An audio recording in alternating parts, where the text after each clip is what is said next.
thanks. So I want to introduce myself first. My name is Peggy Nielsen. As I said, I'm the manager of Sandcastles Grief Support Program through Hunter Ford Health System.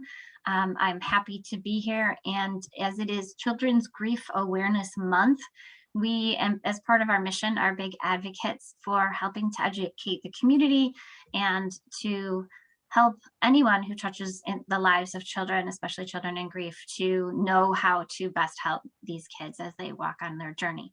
It is my pleasure to be accompanied by two friends of Sandcastles. The first is Mel Warsinski. She is a long-term Sandcastles friend. Mel's been an educator in the Farmington Public Schools for 25 years, and she volunteered for Sandcastles for 12 years with us.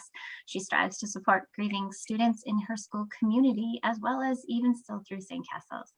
And Michelle Evans, give a little wave, is our LMSW school social worker. She has extensive training working with students who have experienced trauma.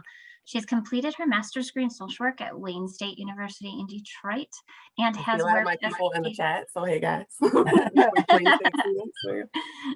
There you go. Yeah.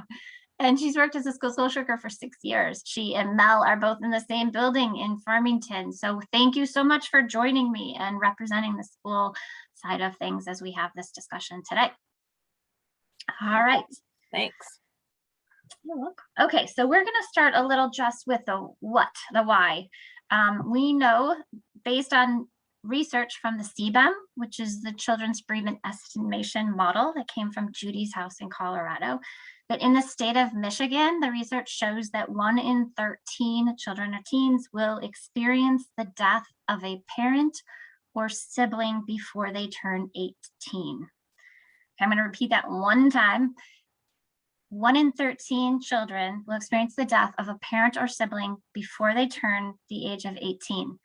That does not count for kids who are experiencing the death of a grandparent, an aunt, an uncle, a best friend, a caregiver. So that's actually some like smaller numbers if you think of it that way. We also know that that data came from pre-pandemic. That's 2019 data. And in the last 20 months, the world has changed significantly. And I thoroughly expect those numbers to be much higher than what it was in 2019. Adding on to that, those numbers actually double by the time kids turn 25. So we have a lot of grief in our world, and the best thing that we can do is really learn how to support these kids. If you look specifically at our 3 counties of Wayne, Oakland, and Macomb in southeastern Michigan, that number is 1 in 11. So we're a little bit higher down here than the state average. But that is why we are here, and that's why we're having this discussion today. So we thought we'd start with a little bit of our Sandcastles philosophy, so you know kind of the groundwork of how we think and what we talk. We do believe as a program that grief is a natural reaction to the death of a loved one for anyone, children, teens, adults. Actually, we even believe that for animals, anything. If you love something or someone and you lose it, you will grieve it. It is a natural reaction. We also know that within ourselves, we have the natural capacity to heal. That does not speak to how hard that is. It just, we have within it, walking that grief journey, going through that process, we can heal, which from our standpoint means that it's something that is a life experience that is very hard, but you can walk through it and get to the other side. It doesn't necessitate per se immediately like a therapy or a diagnosis or something like that. It does require support and care and coping skills and tools and everything that we're going to talk about tonight. Another component is that the duration, intensity, and expression of grief are unique for every individual. So how we share our grief with one another, how long we grieve a loss, how deeply it feels, those are all unique. So, and very unique to who died, how they died, how old were they, what were their circumstances. There's there's more than 100 things that fall into how we grieve, or when it's going to get better, or and how we express ourselves in that healing journey. So many, many things that could be a webinar in and of itself. So we'll save that for another day. But most importantly, we know that it is unique for every single individual.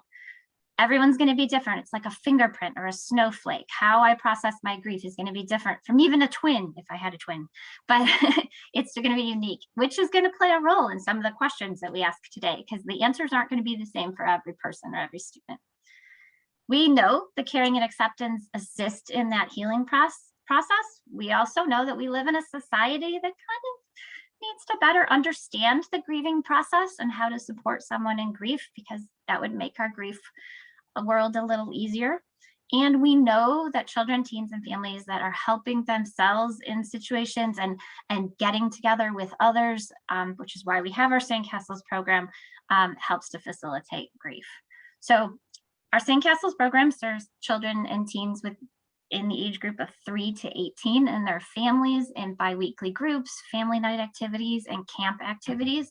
So if anyone is in need or wants to refer or wants to volunteer or wants to help raise money, we're here and happy to have you join our community, and you'll learn more about us as we go on. So all that said, let's get started in our discussion. And we decided today that what we thought we should start with just is talking about when a death happens, how are we talking about this to our kids? What are we saying? How are we explaining it? What is the right words to use? And maybe what aren't the right words? So I will start by just putting out there a little bit about word usage. So we highly recommend using the word dead when someone has died. And that is very simply because it is the least confusing of all of the words. Sometimes you'll see people who have used the word that someone has expired. You hear that a lot on the radio or in the hospital. Someone has expired. But to a 5-year-old, what does that mean? The milk has expired in the refrigerator and I throw it away, right? Or, you know, the cheese expired and now it's moldy. So the word usage is not very clear on that one. Also, when someone says they've gone to sleep forever, that would be another thing that we don't recommend saying, because kids that are below the age of 8 or 9 are real concrete thinkers. And so they really interpret those words for what they need. So you frequently see kids show up with issues around sleep and not wanting to go to sleep because their person died and went to sleep forever and they're never coming back. So they're trying to kind of grapple around that. Other ideas there, ladies? I know that sometimes, like when a child shares with you, like their person has died, sometimes they might share like a religious belief that their family has, and that you follow the lead of the child. And I know that that's been it. Like sometimes that's part of their grief journey, is sharing about what their belief is and their faith. And so sometimes that does come up in school, and it's good just to reflect back what they say and what their family believes, and not to add your take. Right. I feel like I also see a lot of kids asking after someone has died, well, what happens after you die? If that's like, if their family, especially if they're not really particularly religious, like kids will a lot of times ask, well, what happens? Or what is, like they don't understand what happens next. And teachers, I feel like, struggle with that because they don't know what to say, because maybe they have a certain religious belief and maybe they're not sure. In that case, I tend to always defer back to the parent or ask the student, well, what does your family believe? Or what is what do your mom and dad or whoever, your family tell you about what happens after you die, and kind of, like Mel said, piggyback off of that, or to just ask the parent directly, like, when your child asks me this, what would you like me to say? So that we're not crossing those boundaries, but obviously supporting that student in a way that is appropriate for them. And I think sometimes as an educator, like when students have come in, and I remember a student whose person died and then they used cremation, that child was very comfortable sharing that within the class setting. And I remember getting a phone call from another family who had not experienced the death, like wondering what I was doing. Like, how did their child come home with all this information and facts about cremation? And so it's just knowing as, you know, being an educator, being in a school setting, it's just an opportunity of learning and just using the language, because it just, that's how that child experienced it. And we honored it. That actually brings to mind the idea that it's really important to be as honest and factual as possible when explaining a death to a child. So, because especially when there's super hard situations or things that are really hard to try to explain, it's best that it comes from a loving, caring adult, that they hear the real truth about how someone died versus from someone else on the playground, right? Because they do hear those things. Their kids are going to talk. And I think we want all the kids to get the information first and foremost from a loving, caring adult. Yeah. So a point that we had put on our list to kind of talk about was, how do we explain death to children? In particular, smaller children, those concrete thinkers. And at Sandcastles, we have 3 ways that people die. We explain that they die because they're very, very, very hurt. They are very, very, very sick, or they are very, very, very old. And whatever, all the different types of ways that people can die usually fall into one of those 3 categories, which simplifies it. It also is important then to make sure you explain that you have to say the varies, because if you don't say the varies, the next time they get a paper cut or they stub their toe in their sandals on the playground, they're going to be like, I'm hurt and I'm dying. And then you could say, no, you're just a little bit hurt. You're not like very, very, very hurt. And there's definitely some good ways then to add in, you know, helping them to understand what the difference is between being dead and alive, you know, how the body functions. When you're alive, your heart beats, your lungs breathe, you can feel, you can see, you can talk. And then when your body dies, your heart no longer beats, your lungs don't work, you're not thinking, you can't see, feel, hear, talk. Sometimes if someone's been in pain for a long time, the fact that they can't feel anymore, they can't feel the pain anymore might bring comfort.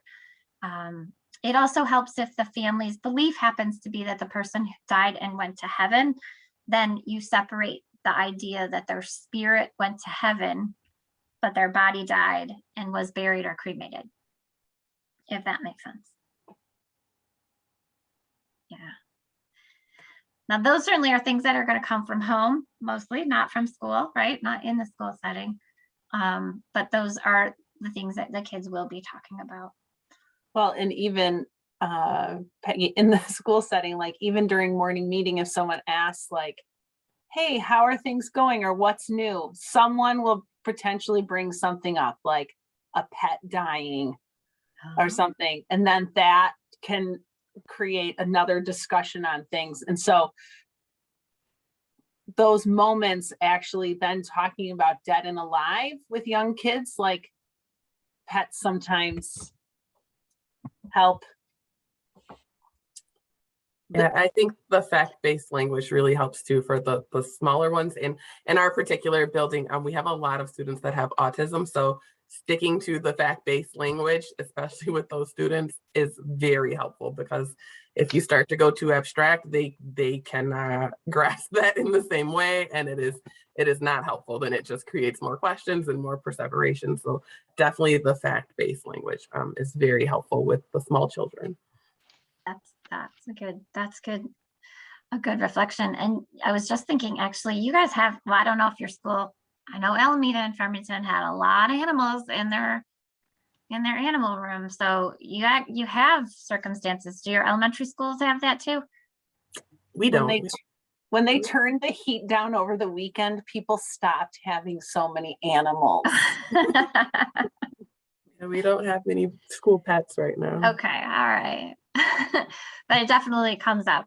I know, like, even on the playground, right? We were at camp one year with a lot of kids, and they're, you just never know.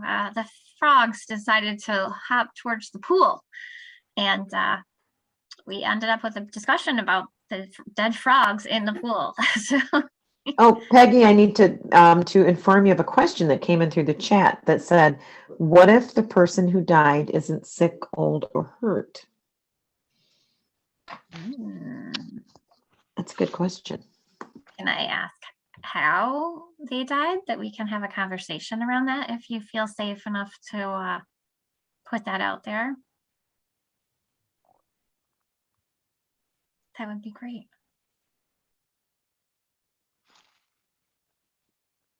Murdered? They were murdered? Yeah. Oh. Okay. Well, I'm sorry, first of all. So that's one of the really, as you know, really, really hard circumstances, and hard to explain.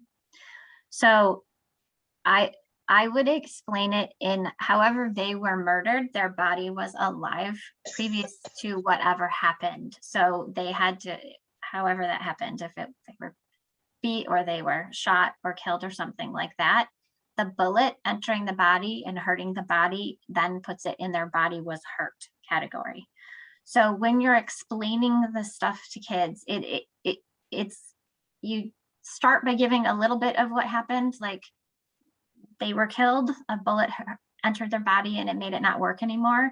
And then as depending on the age, of course, so like the younger, the harder, but then as you go on, then they can, so where did that bullet enter? You're going to get questions, or you can explain things as, you know, as you do step by step. Well, the bullet entered into the chest, or, and what is in the chest? Well, then you can actually have a conversation about, you know, this is the heart that is here, and the bullet put a hole in the heart, and the heart couldn't work with a hole in it. And or something like that, however that goes. So you're actually really talking about how because the body was very, very, very hurt, and that is why it could not live anymore. Does that make sense? Do you have We have anything to add, please? another question come in. Another was a 3-year-old brain aneurysm. That was Katie who originally asked the question. So Yeah. that's another one that could be difficult to explain. I would put that under, like, the body was very, very sick, like something happened, that the aneurysm happened in the brain, and that actually caused the body to be very, very, very sick. And in situations, let me share an example from, actually, I think this might be from another program, one of the educational things I attended. They had a little girl whose mom died of cancer, and she was only like 4 or 5 years old. So she would ask her dad, how her mom died, like what happened. And he started, well, she died. Well, she was very sick and she died. And well, what was she? And over time, when they start to get to understand that first thing, well, she was very sick. Okay, well, what does that mean? What was she sick with? Okay, well, she had cancer. Okay, well, what does that mean? And then you start to talk about cancer. Well, she had some abnormal cells in her body that created a tumor in the tumor. So what's the tumor, or what's an abnormal cell? Like, it's literally chopping this down into small pieces. Especially the younger they are, I would really have them ask you the questions and then answer what they ask. It's kind of like the birds and the bees. Do people still say that? You don't dump all the information out at one level all at the same time. You kind of give little bits of information over time as they are able and capable to understand. And for this young child, okay, so they have cancer. Okay, so she had a tumor in her body. Okay, well, how did that work? And it literally got to the point where the dad actually went to get a physician, and had the physician help to explain cancer to the child so they could understand what cancer was, because dad wasn't capable, didn't know, right, all those details. And it took months, and especially the younger the child, the more they will ask the same question over and over again. And that's very normal. So, and it's okay. They're just trying to understand, right? They're trying to figure out what's going on in their world and understand. And as they start to understand the answer to one question, then they'll go to the next, and it'll get a little deeper and a little deeper. And so for her, it took like 4 months of asking questions and asking questions and asking questions. She was pretty persistent little girl, according to the dad, in asking questions, to the point where she actually got to a point of understanding that the cancer had stopped her mom's body from functioning, and it could no longer function. And the doctors, though tried everything, couldn't figure out how to make the cancer stop. And she got to a point of being able to understand this, at which point she then turned and said, okay, so where is mom's body now? And in that particular case, they had cremated mom. And so dad had another moment of, what do I do? Which is normal. Like, we are not, most of us are not trained to know the answers to these questions, and you never think you're going to need to answer those questions for your child, more or less anyone else. So they called the grief support program and said, what do I do? Well, explain it. So they did. They talked to a funeral director. They explained what happens. Then it's really important how the body works and then stops working, spirit somewhere else, if that's the belief of the family. But literally went through that whole steps, talked with the funeral director, so explained a crematorium, explained that the body in the crematorium got really hot, and went all the way to the ashes and showed the little girl the ashes of mom. So it sounds so much, doesn't it? It's like, it's got to be one of those things that have to be one of the hardest things you do in the world. But that really is the steps to kind of help that child get to a full understanding of that understanding that someone has died. We I'll have a learn, Michelle, do follow-up you have anything to question? add? But 1 second, let me see. I'm sorry, go ahead. Have anything to add? No, I think you got it. Okay, sorry. So we had Okay. a follow-up question. What would be the best language to use for an accident, for example, a car accident?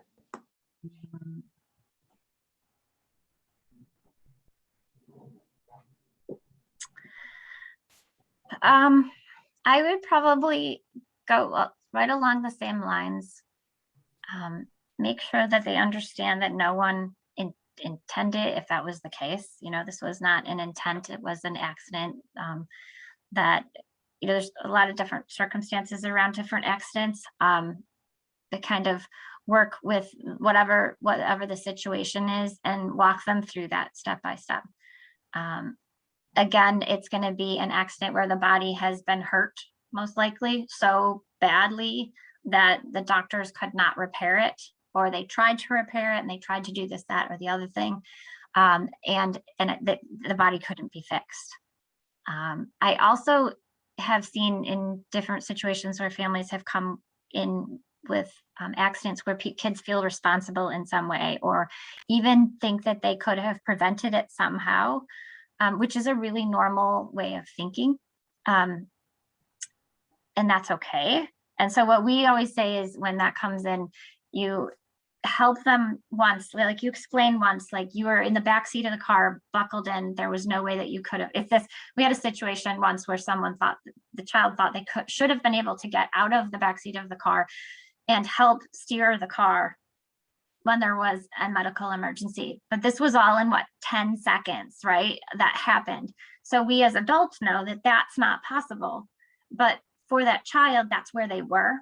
And I think Michelle referenced something earlier, like you have to just let them be where they are in the moment, and then just give them information. Like, I know, although you may have wanted to, I know that there was not enough time for anyone, even if there was an adult in the back of the car, to be able to have changed that situation. And if they insist, it's okay, just let it go for now. It's going to take time. Trying to pull that tablecloth out from the setting that's on top of it and have everything stand is impossible, right? Well, it's not impossible for some people, but for most of us, it is. That's a bad example. It is it's going to crash down. So they're holding on to that as a defense mechanism. And sometimes you need that you need that in the moment. So we're not going to pull it away right away. We don't need to fix or change their way of thinking. We need to give them accurate information, let them sit with that. And then the next time you hear that brought up, or you have a chance to talk about it again, let them know that I hear what you're saying. You feel like you should have been able to do something, but you couldn't. And, not even an adult, not even I or whoever could have done anything different. So there's a lot of components in that. And every car accident is really unique. Every homicide is really unique. Even every suicide is very unique. So what I would recommend, if you really, we are happy to help. So feel free to give us a call, and we can walk through your, unique situation and kind of help walk through that brainstorm. And I'll also say, there's no exact perfect answer to any of these questions. There is a lot of options, and there's people who are going to give you advice or ideas. You have to pick the one that works for you and throw out the rest. I find myself saying, I'm going to give you lots of ideas. Pick what works for you and throw out the rest. And kind of walk through that.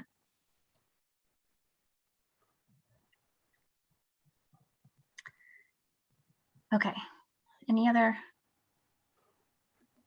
The only thing I want to tag onto that is, like, as the teacher or as the school social worker, or that sometimes it's good for when a death has occurred in the family and you are reaching out to school, sometimes those are important things to tell staff members, because that'll help the language that the educator or social worker uses back in the situation when the child is talking, like, so that the educator is then kind of given some of the language that the kid knows, and it helps structure conversations probably within the classroom so that the teacher can support the child with what happened. So let's kind of, I know that was one of the things we wanted to talk about too. So let's talk a little bit about when someone does die, in the communication with the school and the choices of like the best way to do this.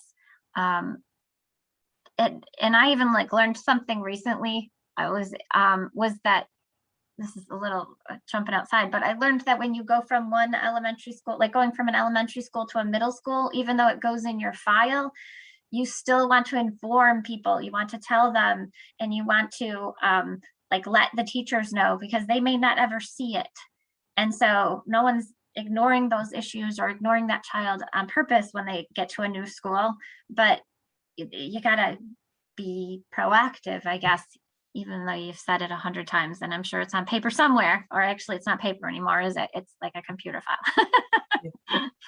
But yeah, so that's a little off the kilter, but that was a new learning that I had never thought of before. So I throw that out there. But what else? What is the best thing for a parent? Especially going from an elementary school where potentially the child had one classroom teacher to a middle school where now they're going to have 6 or 7 teachers, and that teacher has over 100 students.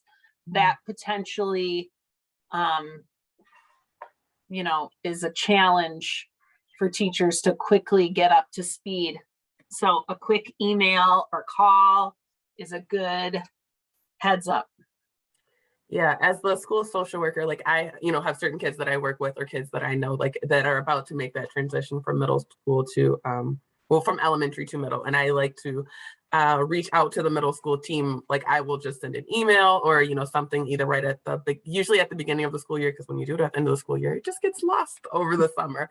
But in the beginning of the school year, kind of a little touch base of hey, these are my special friends and these are their things that they're kind of dealing with. And I try to get that information to the right people, because it's not always the classroom teacher at middle school, because they have 5 or 6. So it might be the counselor or the RP or the social worker or the vice principal, just depending on what is available at the school that they're going to. So if I can do that, I always try to kind of pass that information to the right people, because things do, that elementary to middle is a different world shift. So things do get kind of dropped and lost in that transition.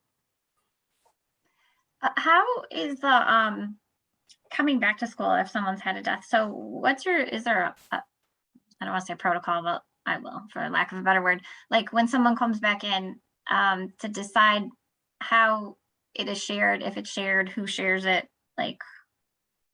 what's the best practice there? With the classroom, with the teacher? Usually we try to follow the lead of, in my experience, we try to kind of follow the lead of the parent or the family. That usually comes through the office, or the parent will contact the classroom teacher and tell them kind of what happened. And then usually the response back will be like, from the teacher, well, how much of this would you like me to tell the class? Does the student want me to tell the class before they come back? And kind of have that conversation with the family so that we know beforehand how much the student is comfortable or the family is comfortable with being shared. Because some kids want their whole class to know, some kids don't want anybody to know, so it kind of really just depends on following the lead of that student and that family. And we always try to respect, what information people want shared about that. Yeah, it's such a tumultuous time, right? Right after a death occurs and kids are trying to get back to school and the family's still massively in grief. And so it's tough. It's tough sometimes. But usually I will say most of the time, like, our kids will come back and our kids are very resilient. They're very strong. They can come back to school and kind of transition back smoother than you would expect sometimes. So. What about, we gathered a few questions before we started this, just in case we needed some. And one of them was about when kids are not nice to each other, dare I say, bullying each other after a death occurs or things like that. So what's the best way for parents to handle that, or kids to handle that, or us to educate our kids on? So like bullying because someone has like lost a family member or things like that. That's actually not been something that I have experienced in my 5 or 6 years at elementary school. And maybe it's just the culture of our building, which I would say is lovely. Our students are really lovely. But I know that it does happen other places. I feel like, from an admin or like teacher perspective, it's kind of like more of like a kind of like a zero tolerance thing. Like we want to shut it down immediately, address it immediately with those students who are engaging in that behavior. And then also having that class conversation of having empathy for others and, that kind of a conversation with the class. How can we do some empathy teaching for those students and for that class? Not to always be punitive, but to teach us just kind of how to be better people because they need to learn that. Yeah. And sometimes it's good if families share, like, I know there'll be an initial conversation when it first happens, and then there'll have to be some check-ins.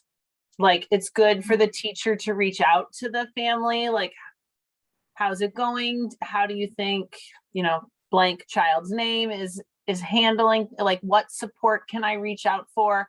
I know one of the things that was on our generated list, Peggy, was like, does your family need financial resources? Does your family need extended support? Like what, because sometimes grief comes with a lot of change. Like, we're not going to be living in this house anymore. We're not sure we can come to this school anymore. Like, what does your family need so that we can, support you? So even though there's an initial conversation, sometimes like after a week or something, I know that teachers do reach back out to the family just to see. So if there was like kids who were saying something and the child, potentially sometimes kids don't come and tell staff what's going on. They share right at bedtime when the kid's gonna go to sleep. They lay out this situation, and then the parent here, the family hears it first. So it's always good if teachers and families stay connected even after sharing what's happened. Yeah, that's great advice. We were talking a little bit about classrooms. So you're talking about classrooms. Let's go there for a second. We get a lot of kids who talk about situations in Sandcastles where they are overwhelmed, or they get headaches in schools or in class, or they're going home because they're getting stomach aches. And I know, like, maybe identifying whether that's a pre-existing issue, like before the death they were getting stomach aches, or definitely just after the death. Just identify, either way there's an issue, they're getting stomach aches, right? But if it's not happening before the death and happening after, then frequently grief related and sometimes anxiety in the classroom. So I've got a couple thoughts, but any ideas of how are teachers able to be flexible with the grieving student in order to help that situation? I feel like fortunately at elementary school, there is a lot of flexibility. It is not like middle school and high school.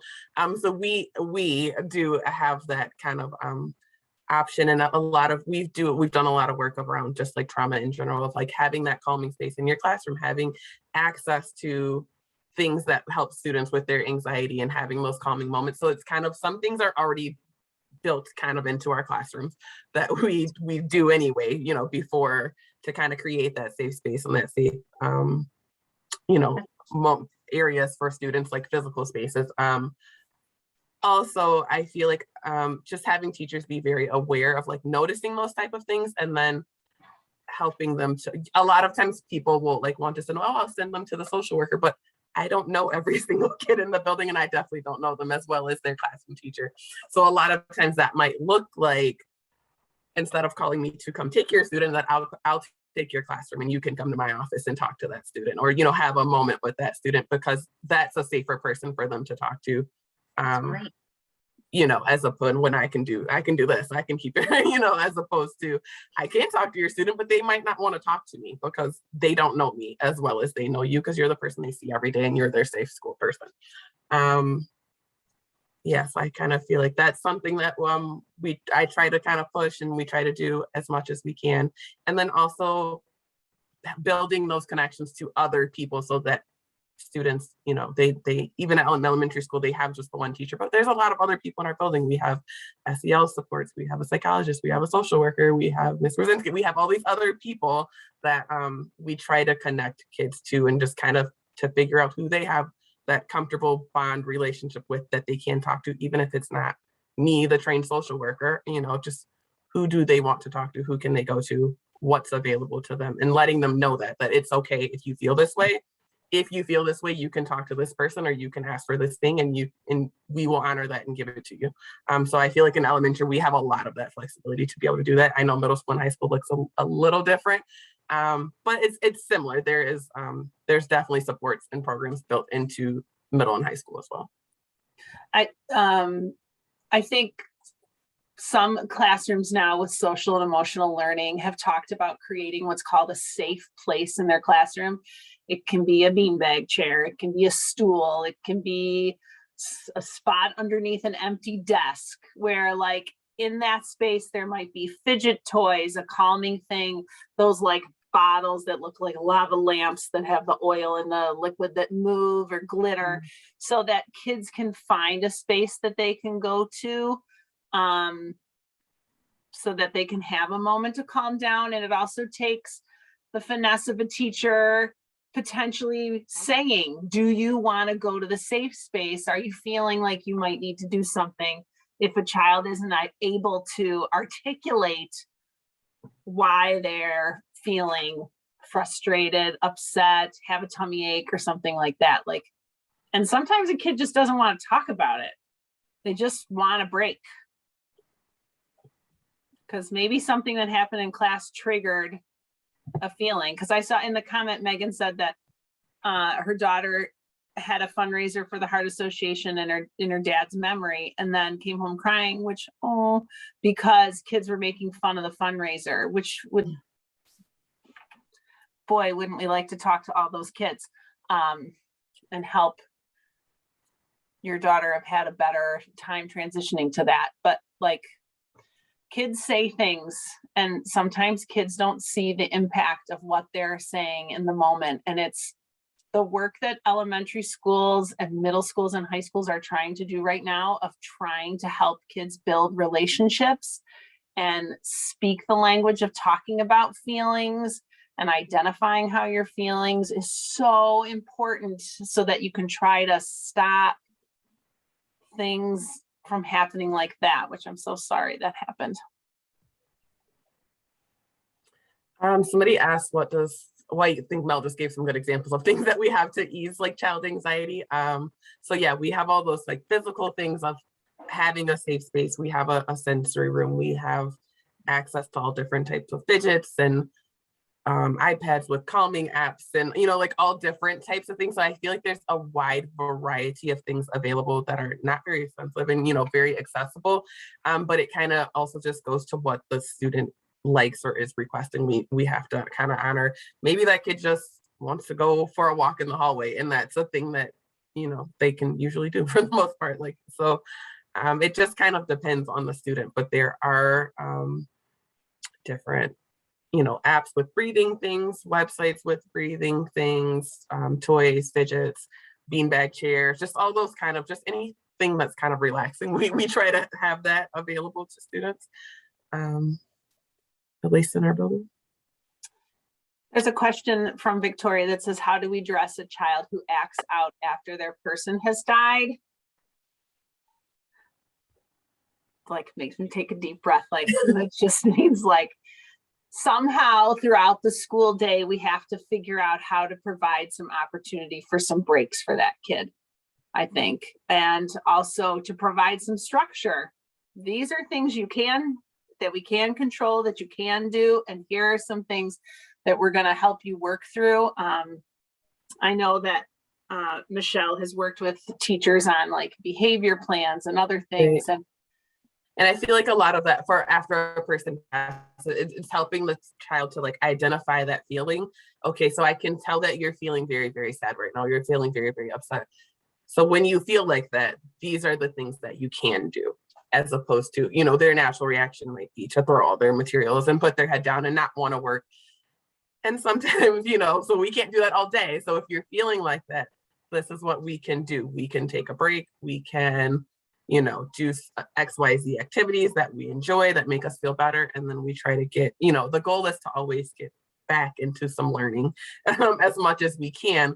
But we do have to, you know, behavior is communication. So that kid is telling us something with that behavior. And we need to, as the adults, figure out what that child is trying to tell us. And then how can we address it with that child appropriately, and to teach them how to regulate and manage their emotions you know, when do we feel like we're getting upset, and when we're all the way, we ideally want to stop you before you get all the way to the top, but sometimes you can't. It takes a while to kind of figure out those things, for kids to figure it out for themselves, and for us as the adults to figure it out too. So it's kind of a learning process of identifying those emotions and identifying it for the child, especially when they're small, because they can't tell you, I'm feeling so sad because so-and-so died. They're just feeling a lot of things inside at one time. So us as the adults kind of sometimes have to name that for like the little ones, like, you know, giving it a name, giving it a feel. It feels like this in your body. We need to do this to make you feel better. To add, so when I was volunteering at Sandcastles, some of the kids talked about the transition of starting new classes, like when kids change classes in the, you know, subjects. This class is ended, now we're going to take this. Like, that it takes a little bit of effort to like orient that teacher to what your life is like, and how sometimes educators ask questions that can be triggers. Like, I'm going to pass out this note card in the first week of class, and I'd like you to write down, you know, your name, the number of people in your family, and something like that. Like, and so it's knowing, one, how to train educators that asking questions about family when you don't know anybody is probably not the best place to start. Let's talk about favorite colors, favorite drinks, favorite food, favorite sandwiches, something like that until you get to know kids. And then also, because I've met with kids who were in the preteen group, that some of them could be self-advocates for themselves, like being able to either prompt a family member, can you reach out to my new teacher and tell them what's going on so this doesn't occur, or doing it themselves and finding the language. Because I remember some kids sharing, like, I just hate it when I get a new teacher, then I got to explain the whole thing all over again. So that's sometimes tough, or that is tough, not sometimes.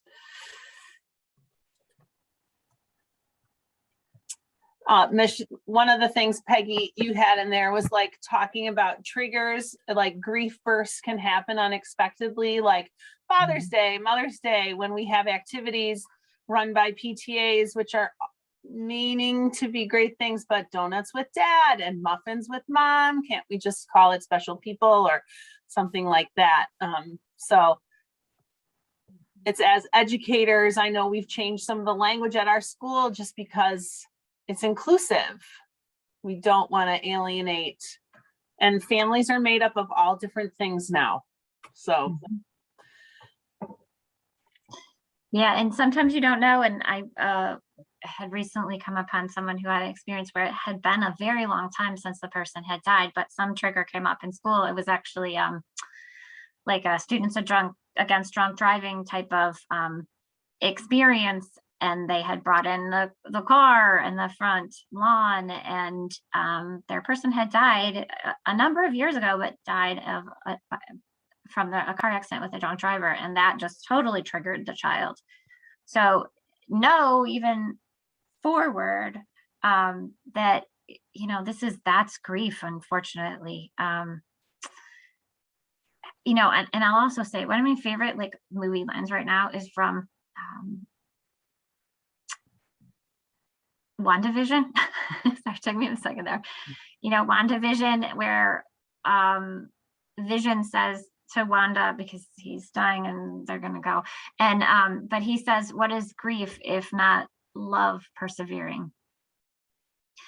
Which I think is like, just to take a moment of reflection, a really powerful thing. So if we love hard in our lives and we lose, we are going to grieve. And it doesn't mean that, you know, even if you take all the right steps, it's going to be completely gone in 2 years. It's not. It's going to show up in different ways at different times. So those grief triggers can happen like right away, all the time, and can happen longer. And I think our focus and goal should be on helping ourselves or our kids to understand and have the coping skills to know what to do with them.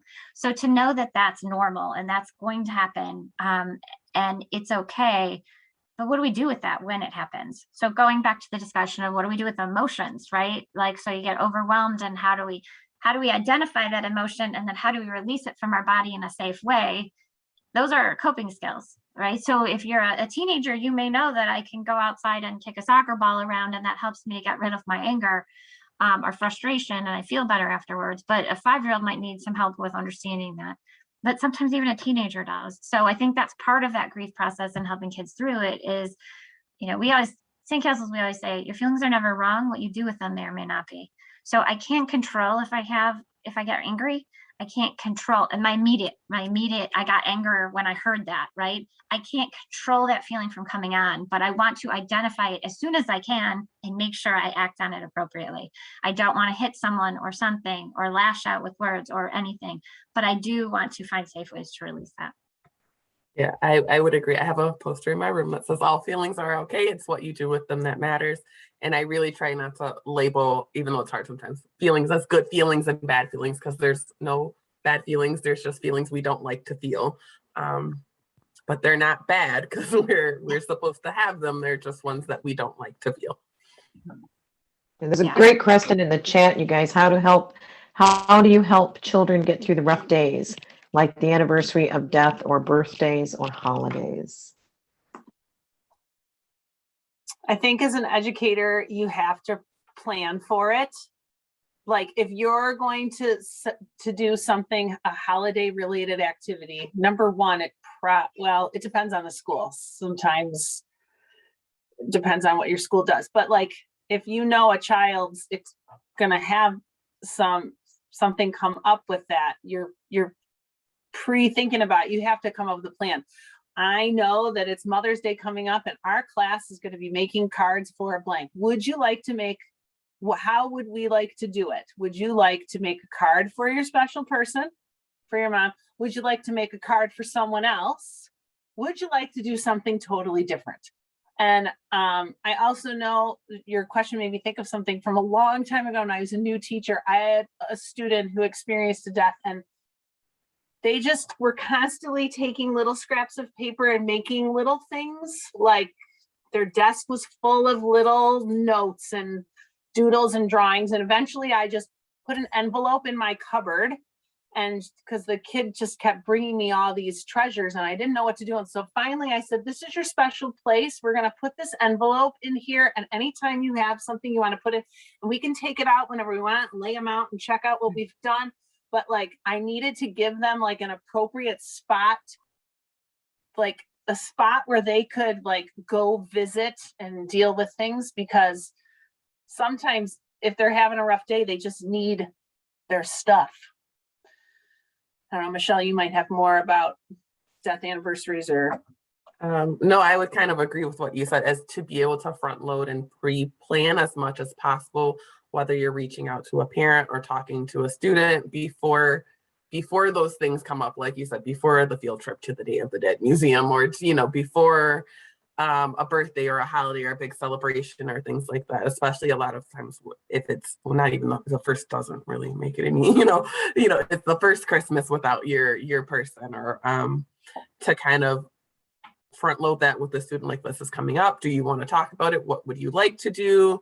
Would you like to just not participate in this at all? And sometimes at school, kids will choose to kind of not go with the flow or do with the activity. Like, school is a place they can be away from their grief sometimes. So I feel like sometimes kids will choose to not talk about it, or not, want to do anything different, and not kind of really show anything outwardly that we can see, because like they kind of compartmentalize their grief to at home. Sometimes in school is the place they can be normal, because home is not normal right now. So at school I can be normal, but at home, because things are not normal. So I feel like that's something that I've kind of experienced with students. So to kind of just ask them ahead of time, like, do you want to do this or not, and kind of honor that.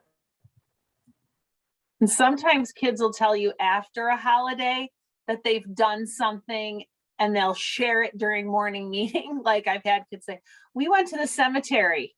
And that's always like, everybody's like, oh, what?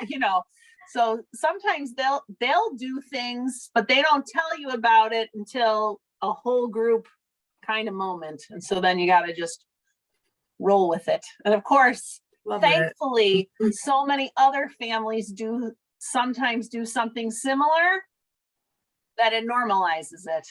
Oh, my grandma goes and puts flowers at my grandpa's. So it's actually really nice when those moments happen and another kid chimes in. A lot, because we have a very diverse school period. Like, what are their traditions? Because a lot of times those things are kind of already built into their family, or, like they already do those things on Father's Day. We go put, like you said, flowers on my grandpa's grave or whatever. That's just kind of something that always happens. So, it might be just, they might already have their own kind of family traditions to acknowledge, or, that loss that they have. And those are things that we can respect.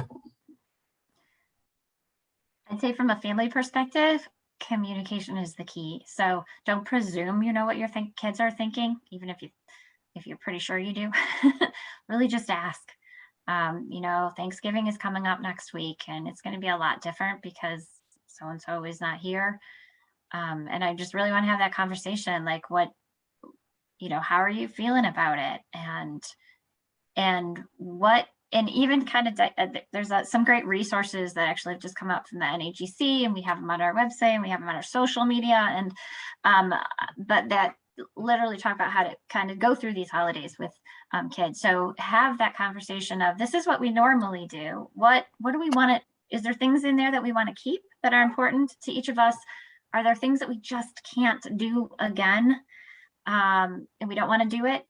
But if you don't do something this year, doesn't mean you can't do it next year. You can, and doesn't mean that you could make a decision today that I don't want to have turkey next week, but then, it's a bad example, but then on Tuesday of next week, decide you want to have turkey and get turkey, as long as there's still turkeys at the store. That would be my bias as a bad example. Put the turkey in your freezer and then decide whether you want to cook it.